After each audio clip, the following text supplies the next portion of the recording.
All right, I'm calling the meeting to order. Welcome to the Roseville Joint Union High School District Board meeting for Thursday, September 8th.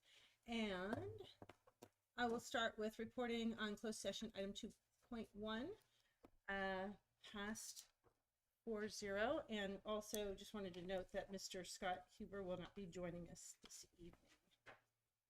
All right. Let's see. Oh, and I would like to ask Riley from Granite Bay High School to please lead us in the Pledge of Allegiance. Allegiance to the flag of the United States of America and to the republic for which it stands, one nation, under God, indivisible, with liberty and justice for all. Thank you, Riley. Oh, I already reported on the action of closed session.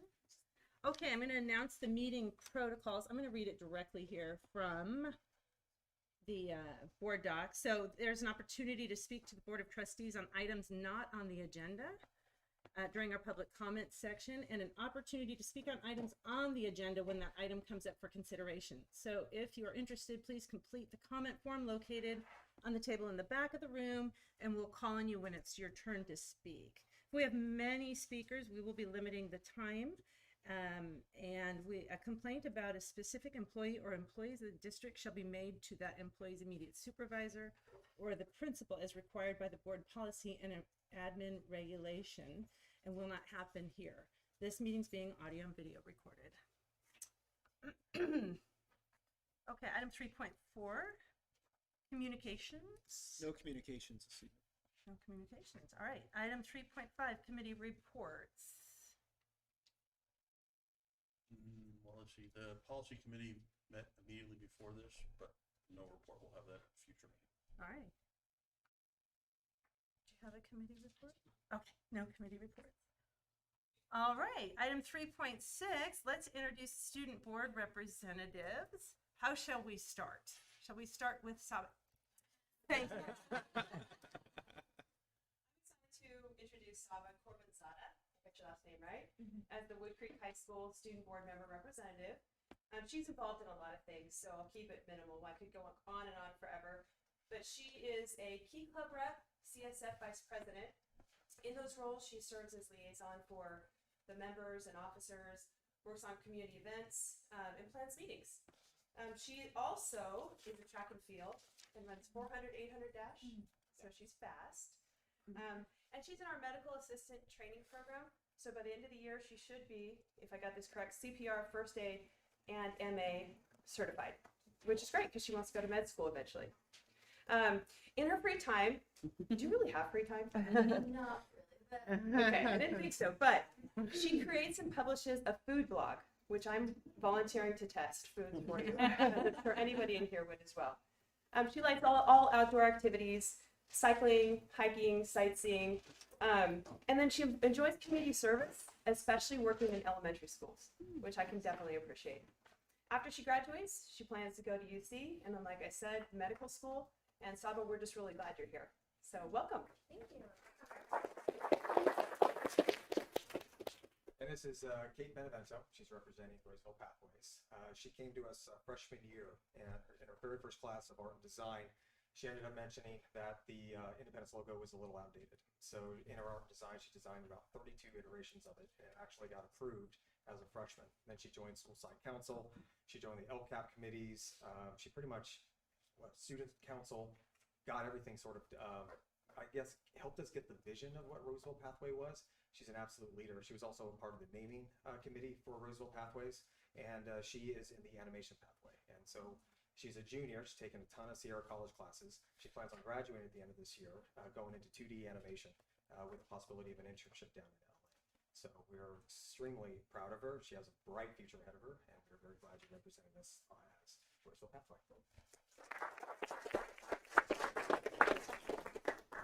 Welcome, and thank you both for coming to this board.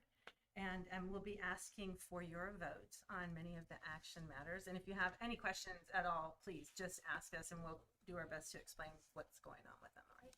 Thank you. Thank you. All right. We are now on 3.7, public comment. Is there any public comment? No public comment. All right, moving on. Item 4, consent agenda. Do I have any motion to approve or any items to remove? To approve. I have a motion. Motion by Pete, second by Marla. And then we have a roll call for this. Yes, Mr. Constant? Yep. Mrs. France? Yes. Ms. Hall? Yes. Ms. Hirota? Yes. Okay, motion passes. Thank you. Information matters. RSCA, do you have a report for us tonight? Sure, yeah. Sorry, I wasn't here last time. Natalie was here though, so that was good. Okay. So it was funny because like I'm sitting here, I'm thinking, what am I going to report to you guys? And then we have excessive heat. And I'm like, oh. And then it makes me think about things. So here's what I was thinking about with excessive heat, trying not to be hot myself. So we know that if excessive heat is helping to point out some of the struggles and challenges we have at infrastructure at our sites, as well as students and sports teams are facing. We've had record days of temps at or over 100 plus, and if the trend continues this way, I am curious if there's a plan to roll out updates to the older HVAC systems around the district to help mitigate future infrastructure failures and to help prepare ourselves for hotter and longer temperatures. I know, for example, at Roseville, we had a lot of like issues with HVAC on Tuesday. Who didn't have issues on Tuesday? Because Tuesday was just brutal. Got the alert on my phone to tell me to turn my lights off. Yes. But that kind of made me think about all these things, how like we don't want to have disruption to classes, but if we're losing entire wings to like these things, what are we doing to help mitigate that? And then it made me think even more. I'm like, what else are we doing to help look at this? Are we thinking about ways to help reduce the effects of sunlight in classrooms so the HVAC systems will not be overloaded? So I'm thinking things like blackout curtains, right? Those kinds of things, like the types of lights we use, whatever. I mean, any of those kinds of things I'm thinking that will help keep the rooms cooler so they're not overloading HVAC systems and we're having these systematic failures. And if we have like blackout curtains or blinds and things like that, it's kind of a bonus for safety, especially when you have those classrooms with like bigger windows, and how do you help keep those kids hidden? And then it also leads me to the students. So thinking, going back to Tuesday when it's 100 and whatever, 20,000 degrees out, and there's kids outside eating lunch. Because our schedule is pushing us later, we're now eating lunch at like 1:30 for those kids that have second lunch at my school. It was 107 out.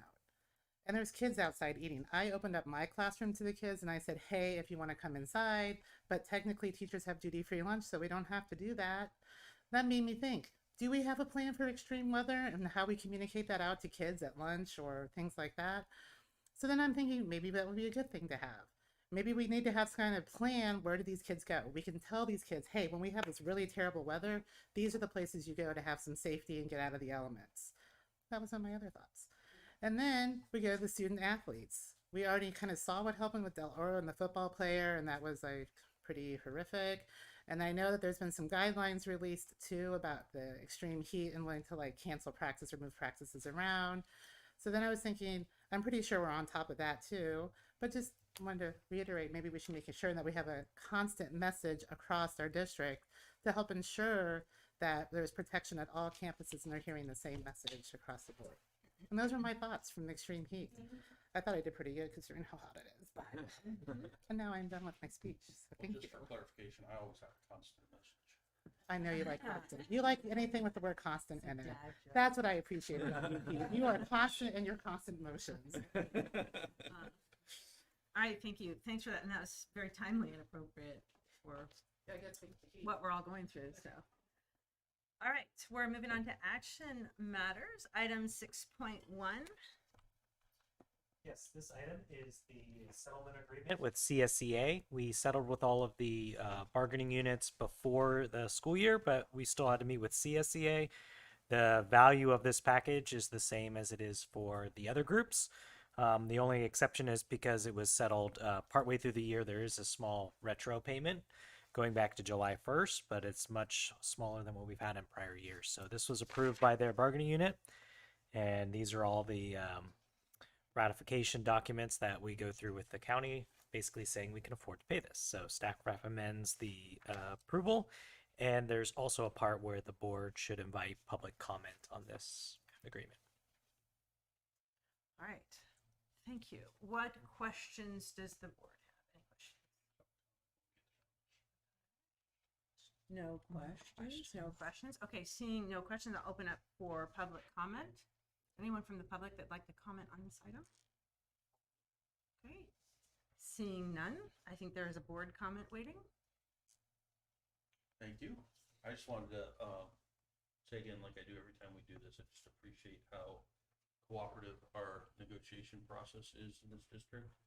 It is not always common to have this type of cooperative agreement and cooperative work between the administration and the bargaining unit. So I just want to make sure you guys all know for both sides, we notice it, we appreciate it, and I really appreciate us getting so much closer to doing it with the start of the fiscal year. So that makes me happy.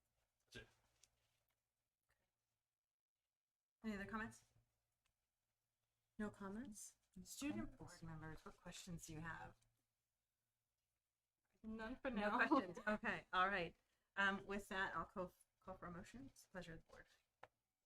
Motion. Second. A motion from Constant, a second from Hall. Student board members, I'm going to ask you to vote first. So if you'd like to vote in favor, please say yes. If you'd like to vote against, please say no. Saba, how would you like to vote? In favor is yes. I don't have much information on this. So you can, yeah, you can abstain. Oh, Okay. How about you, Kate? I'd like to abstain as well. Okay. All right. So I have a motion and a second. All in favor, please say yes. Yeah. Yes. No opposed. Motion passes. Thank you. Item 6.2. Yes, this item is our 2021-22 unaudited actuals. So if we could pull up the PowerPoint, I have a presentation. I'll try to go through it pretty quickly. But we finalized the 21-22 actuals. These are called unaudited actuals. So we've already had an interim meeting with our auditors back in April. They'll also be coming by pretty soon. I believe it's next week to go through the financials. And then eventually these will come as audited financial statements, which will come to the board in December. And those will also go to the finance committee in November, the audited financial statements. This is also the one document that I passed around, buried in the official state accounting software, 173 pages. We found one error, so that's been updated. It doesn't impact the general fund. It actually impacts our bond interest and redemption fund. But I'll go over kind of what that is in just a second here. So let's see. It's not going through. Oh, there it is. Sorry, now I gotta. Okay. So I know these are small small here on the screen. These are the changes from our estimated actuals to our unaudited actuals. And so I won't go over every single dollar, but I'll kind of highlight a couple of the large ones, and please feel free to ask if you have any questions. Up on the revenue side, one of the large changes, and this actually relates to the adjustment we had on the bond interest redemption fund. It's kind of an accounting entry. We have to adjust each year our ending cash balance based on what the fair market value of all of our cash is. And so it's kind of a weird thing because as of June 30th, we may have a certain amount of money in the bank with the cash in county. It's with the treasurer, county treasurer. They invest all that money. And so accounting wise, they require us to make an adjustment each year based on how the investments the county is doing. You know, and so some years it's typically goes up and down. It actually doesn't really impact us because it's kind of like a savings account where we get interest each month, but the auditors require us to make this adjustment. So it really is not it's kind of like an accounting adjustment. So that's where this year it was a pretty big negative adjustment. And so for their general fund, it was a minus $574,000. Let's say next year there's no adjustment. We do a positive $574,000. But it really doesn't have any impact on our cash balance or anything. So the adjustment we had to do in the bond interest redemption fund that wasn't in there was related to this entry as well. The other items do really impact our cash. The large one you see is the LCFF revenue.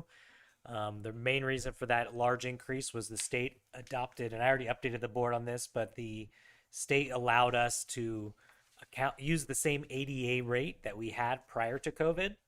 And so that caused an increase in our revenue of about $828,000. So it's a pretty big increase because we're able to use the rate we had pre-COVID, as kids were absent a lot more during the 21-22 year because they either had symptoms or they were out for different reasons. So that's a large one on the revenue side. On the expenditure side, you'll see the biggest savings we had were Special education expenses, we had a lot of savings there. Those are very difficult to project each year, and so we have revenues and expenditures that change throughout the year. So we had some savings there. One, you'll notice that we have miscellaneous, both site and categorical carryovers. So that's a total of $929,000. We have a lot, this would be Title I, site-based budgets. What you'll see is those don't come over to the available fund balance. Those are funds that we're moving into the 22-23 school year. So while they produce savings this year, we're anticipating to spend those monies in the next year. One of the items we're talking about doing, and I will bring back at the next board meeting, we talked about in the policy review committee, is at the end of this year, we had about a $3.6 million in savings. We typically have a little bit of savings. We try to budget a little conservatively.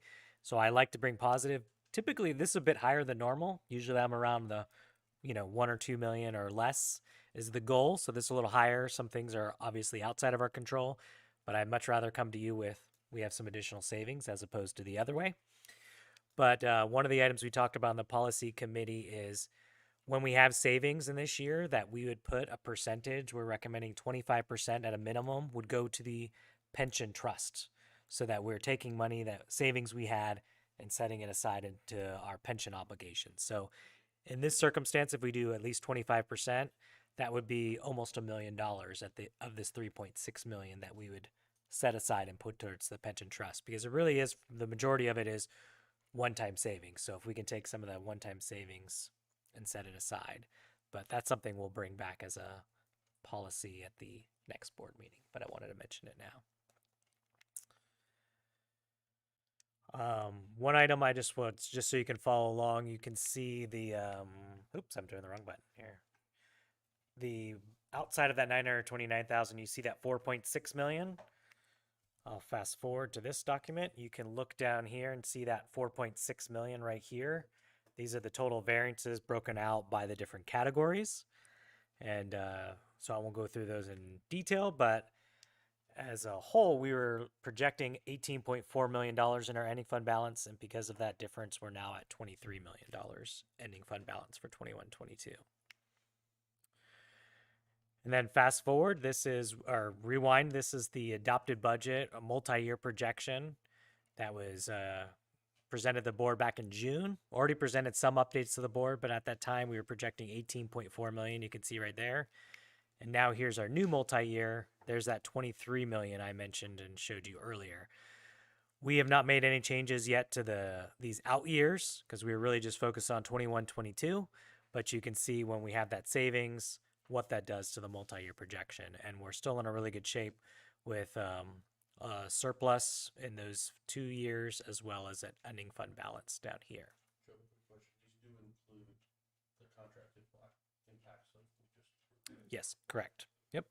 So this does include, as Pete said, already agreed upon salary. We'd kind of already budgeted that in the current year, knowing that we agree with the other groups and we're planning to do the same amount for CSCA. These last couple slides are our other funds. You'll see they all have fairly healthy balances. In particular, one I'll just point out, and we've talked a little bit about, is how Fund 13, our cafeteria fund, has done exceptionally well. And a lot of that had to do with the last couple years. We had significantly more revenue with all the kids being able to get free meals and us being able to get fully reimbursed from the state. And at the same time, having significantly less expense because we couldn't find food service workers. And so we've been utilizing some of these funds to improve like vending machines and some of the other items but these are Fund 13 and they can only be spent on cafeteria fund projects. So while we've generated a lot of revenue in the cafeteria fund, we can't use these funds for anything other than food services expenditures. But there are some other improvements we would like to do. We've also been working on hiring more people and improving that program this year. And the last one is our facility funds. I think I had a question recently. Someone asked, how much do we have in Fund 25 developer fees? Well, at the end of 21-22, we had $35 million. So this fund, we constantly are getting revenue from developer fees, but we're have a lot of expenditures as we're finishing up construction at West Park High School and a lot of the other facility projects you see across the district. But this is the ending fund balance for our construction funds. With that, I went through it pretty quickly, and so I'm happy to answer any questions or go through anything else in detail you'd like. Sure. So, 4.6, so any surplus. Traditionally, it says, sounds like traditionally board policy, 25% potentially to a pension fund. Mhm. What would we normally do with the rest? So normally that goes to the ending fund balance, and it's typically Just carried over. it gets carried over, and so there are times where we have additional one-time expenditures we would use. So yeah, but sometimes we'd make other contributions, like to deferred maintenance fund to help, like for instance, update our HVAC system. So there are, maybe we need to make additional contributions to our football or our stadiums and snack, so there's those options as well. But Well, I'm not one to always want to spend all my money. I'm fiscally conservative. I'm wondering if is there an opportunity? I'm just mentioning it. I don't know if there's something that we need to discuss. Any comments? I think the question for me is, depending on the fund, what you can spend it on in the future and what you won't be able to spend it on in the future, and then do those funds go away if you don't use them in so many years? I think there's just a lot of specifics to it, so I think that would be helpful to understand that.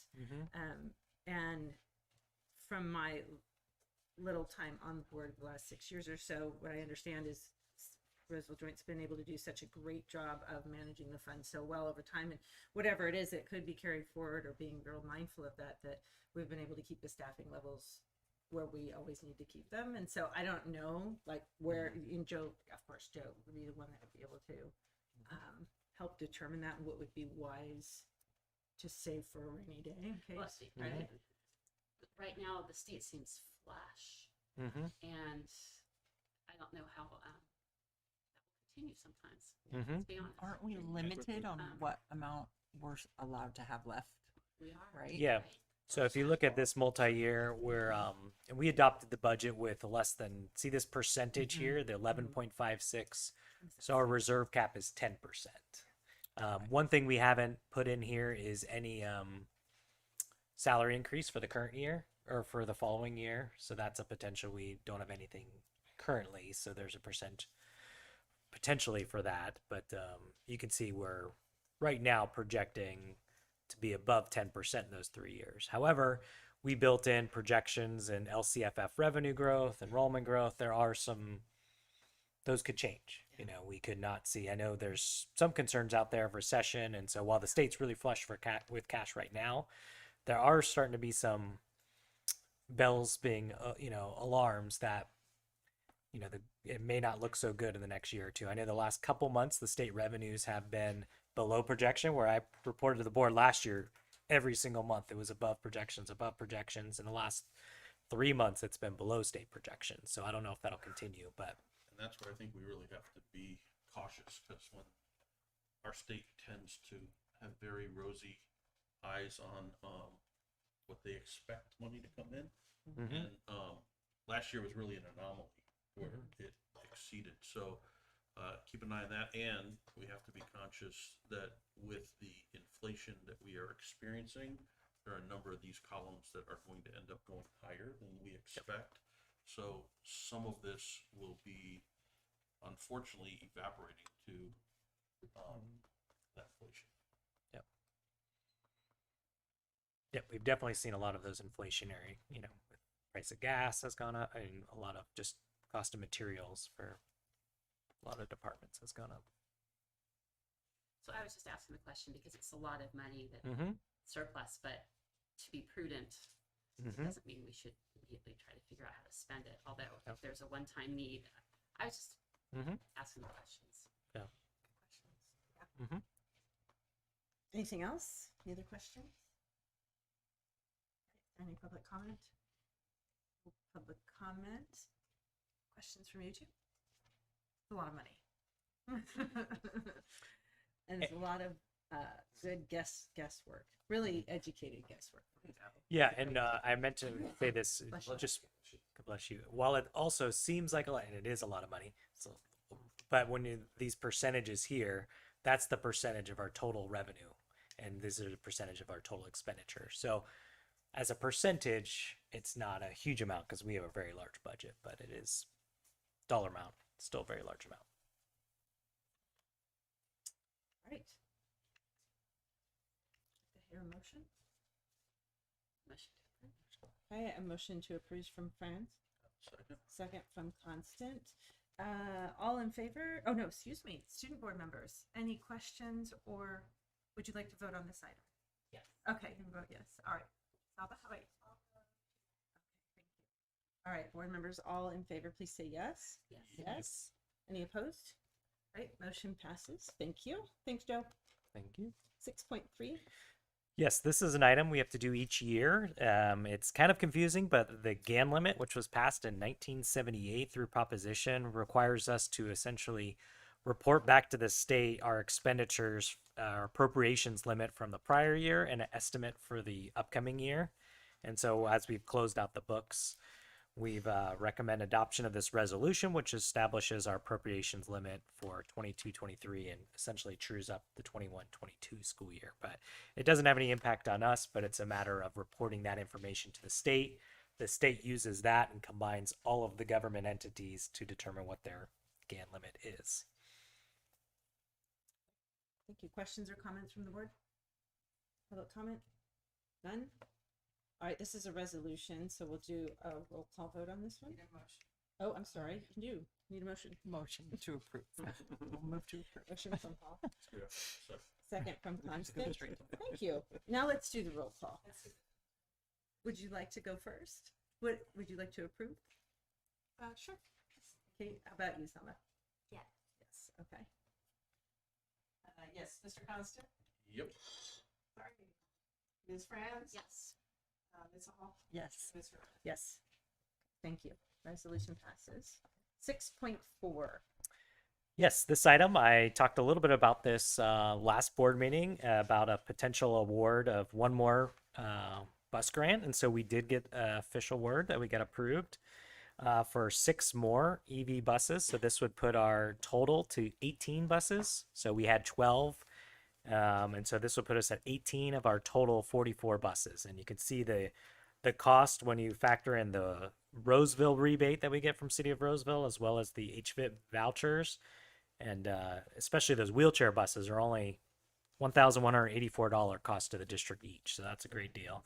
And so we're spending a total of $125,000 for 6 brand new electric buses. We, as part of our project with the infrastructure, we're going to have charging ports for each of these buses that'll be built.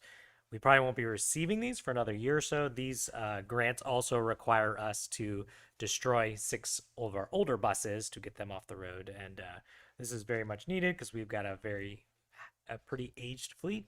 And so this will allow us to have a much newer fleet that can serve our needs. Forget to schedule a demolition day for all Oh, of us better. to participate. I think we should. I think we should do a fundraiser. How many we got? 6 buses. 6 plus the other 4. I The ones believe that we have. to destroy. I believe we have to destroy 10. That's one for every site and one for the board.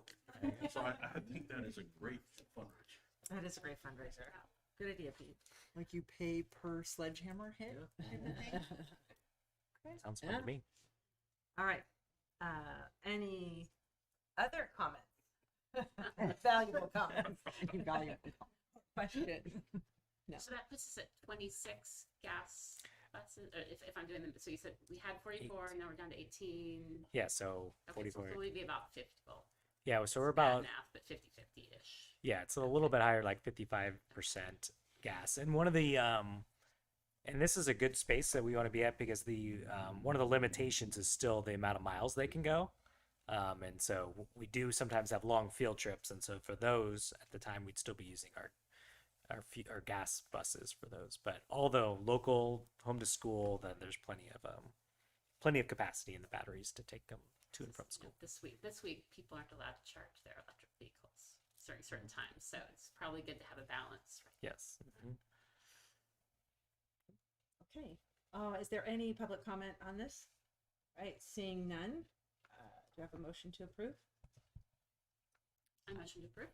All right, Franz. Motion approved by Franz. Second. Second by Hall. All right. Saba, how would you like that? Yes. Thank you. Board members, all in favor, please say yes. This is the resolution Oh, because we have the participation in the California HVIP public school set aside. Thank you, Barbara. Yes, no problem, Mr. Glad you're paying attention. No problem, Mr. Constant, Ms. Franz, Yes. Ms. Hall, Yes. and Ms. Rhoda. Yes. Motion passes. Thank you. 6.5. Yes, the purpose of this item is to authorize Doug Ash to teach a course outside of his credential authorization during the 22-23 school year pursuant to Education Code 44258.3. This particular education code allows local governing boards to assign a fully credentialed teacher with his or her consent to teach any departmentalized class regardless of subject area authorization, provided that their subject matter knowledge is verified prior to the assignment. Doug Ash is a highly qualified teacher who holds professional, clear, single subject credentials in both business and foundational math. His current credentials allow him to teach up to and through Integrated Math 2, and Roseville High School is requesting that Mr. Ash be able to also teach Integrated Math 3. Subject area specialists as well as site and district level administrators have verified Mr. Ash's subject matter knowledge using several methods: classroom observation, lesson plan reviews, interviews. In addition, Mr. Ash has taught Integrated Math 3 using the same authorization in the past. Staff is recommending the board authorize Mr. Ash to teach a class outside of his credential authorization, specifically Integrated Math 3, during the 2022-23 school year. Thank you. Is there any questions from? No? Any public comment? Okay. Seeing none, call for a motion. Motion to approve by Mr. Constant, Second. second by Ms. Hall. Saba, would you like to vote? Yes. Yes. All right. Thank you. Board members, all in favor? We can do that on this one, right? Yes. No, all in favor, please say yes. Yes. Okay, any opposed? Motion passes. Thank you. And thank you, Mr. Ash. Yes. Save the day at Roseville High, Integrated Math 3. Super easy subject to teach, I'm sure. All right, item 6.6. This is another local authorization. The purpose of this item is to adopt a resolution this time, number 2221, which authorizes Paul Stewart to teach his teaching assignment for this particular school year pursuant to Education Code 44263. This education code states that a teacher with his or her consent may be authorized by the governing board to teach any single subject class in which they have 18 semester units, hours of coursework, or 9 semester hours of upper division or graduate coursework. Mr. Stewart is a highly qualified Roseville High School teacher who holds a multiple subject credential with a supplementary authorization in mathematics that permits him to teach up to Integrated Math 1 to 9th graders only. So as in the past, staff is requesting the governing board authorize Mr. Stewart to teach Integrated Math 1 also to sophomores, juniors, and seniors, because our classes are not necessarily grade specific. Staff has verified Mr. Stewart meets the coursework requirements and that he has given his consent to teach the expanded grade levels. And so pursuant to Education Code 44263, the governing board needs to adopt a resolution in order for that to happen, which has to be renewed on an annual basis. That's why I'm bringing it back. Staff recommends the board adopt resolution 2221. Thank you. Any questions or comments from the board? Mr. Stewart is one of my son's favorite teachers last year. Very good. All right. Any public comments? All right. Seeing none, this is a resolution. So do I have a motion? Sure, I'll make Mr. Constant, motion to approve. Second. Ms. Hall, second. All right. This is roll call. So you want to roll call the student? Sure. Saba, would you like to? Yes, and Kate? Yes. Mr. Constant? Yep. Ms. Franz? Yes. Ms. Hall? Yes. And Ms. Rhoda? Yes. Thank you. Motion passes, and thank you, Mr. Stewart. We need you. All right. Next regular scheduled board meeting is coming up on the 22nd, and pending agenda items are listed. Board and staff comments. I will start with Brad. Oh, okay, thank you. We've had a special event to bring some community awareness that I just want to go ahead and make sure everyone understands what has been going on. So the Roseville Joint Union High School District was the first school district in the area, maybe even in the state, to develop and host parent forums and student assemblies with the purpose of bringing awareness to the dangers of fentanyl poisoning. And the One Pill Can Kill presentations were developed in collaboration with local law enforcement, the Placer County District Attorney's Office, and local families who tragically experienced the loss of family members due to fentanyl poisoning. The district, as well as local law enforcement and the DA, received some positive press regarding the One Pill Can Kill campaign. So we should recognize their hard work and their dedication.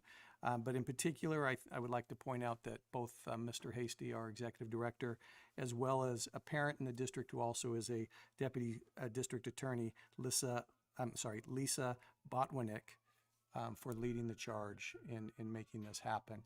We still have 2 more parent forums. One is Monday, September 19th at Wood Creek High School, and the second one is Wednesday, September 28th at Oakmont High School.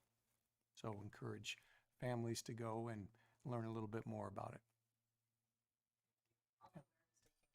Yes. All right, thanks. Dr. Moore? Thank you. We had Military Academy Night last week. It was really well attended at Roseville High, and appreciate all of the college and career techs for coordinating that, putting it on. We had representation from the various branches of the military and their respective academies. And thanks also to Executive Director Judy Fisher for helping to coordinate that. We've continued walking classrooms, and a couple of board members have been able to join already, so encourage you to join. It's always great to see the work being done in our classrooms and the results of the intentional preparation and time that our teachers are taking to prepare that instruction for our students. And finally, just want to remind everyone that we have Math Family Night coming up next week on Monday at Granite Bay High School at 6 o'clock. There's an optional dinner beforehand, but we'll get to experience firsthand, interact with some of the new curriculum, and have that led by some consultants in conjunction with our teachers who are spending their evening with us to help us understand the new math curriculum. So hope everyone chooses to join us. Thank you. Nothing from me.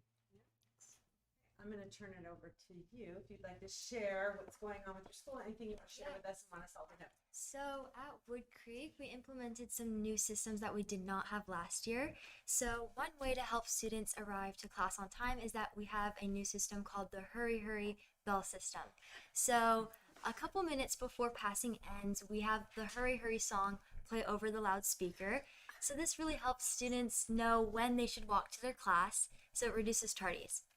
And another thing we have is that our lunches are combined. So last year we had first lunch for lowerclassmen, and then second lunch was for upperclassmen.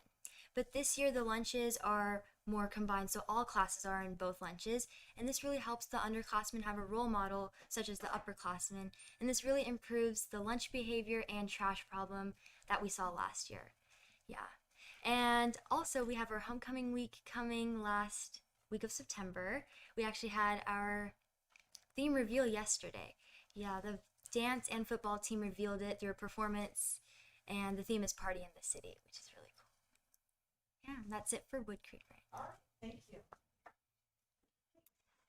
So far, we've kind of launched middle college for this year, and everything has been going very smoothly. I know in the beginning of this year, some people had a bit of technical issues logging into Sierra, but so far we've gone past that all. For the first day of orientation, we had a ton of students show up, and we got to see our teachers have a dance battle, which was very eventful. And we got to kind of meet each other and see what classes we shared and kind of get recognized with both campuses and see how kind of school worked for the new students. So far in student government, we've been planning a lot. We have a new Spirit Week from the 23rd to the 29th, if I'm remembering correctly. But so far, we've been kind of launching this, and everyone's getting into the groove of things. All right, thank you.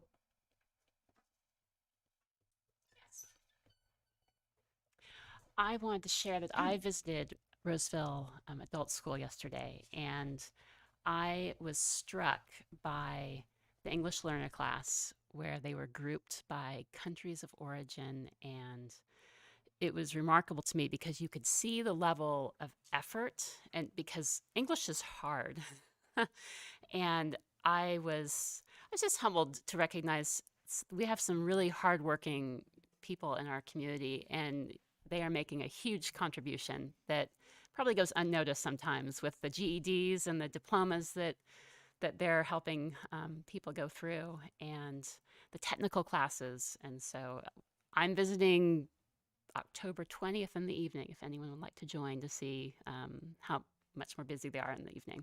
I also attended the second academic recognition committee meeting. The first one was back in June, and we had counselors and principals and parents all sharing best practices and how they recognize students and how with ideas to how to recognize students at all grade levels. Often seniors are focused on primarily. They talked about how to educate parents of so many different parents and students of the award opportunities that are out there that many don't know. So I left feeling very encouraged at the work that will happen there. So I look forward to seeing what happens at every school, because I was struck by how every school is a little different too. So we have a unique district with personalities, every school. I don't have a lot to say today other than want to congratulate Becky on helping pull off a great event for the city. State of the City, that was not last Friday, but the Friday before that.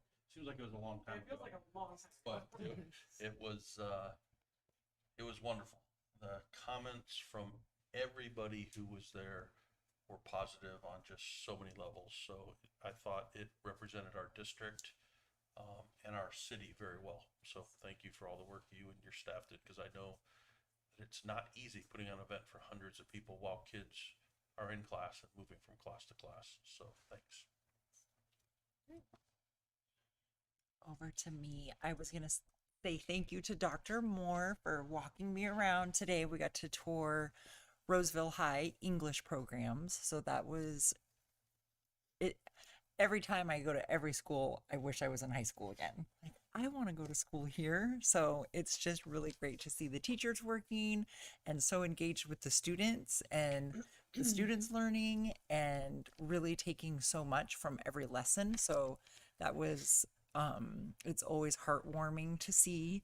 And I get to spy on my kid a little bit, and we'll be at Wood Creek and then Granite Bay. So I'll probably come spy on you, Riley, just a little bit, so don't be alarmed. And then, yes, thank you to West Park High School for that State of the City. Everyone was blown away by the school, and there were so many people. I think the majority of people hadn't been to West Park, and they didn't even know that there was a high school out there.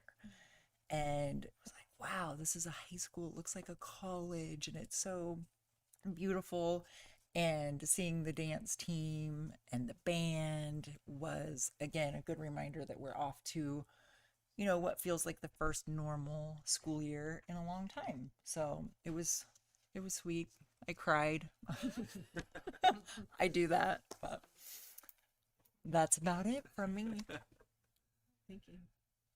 I just want to say thank you to Kate and Saba for being here and representing your schools. It's much appreciated.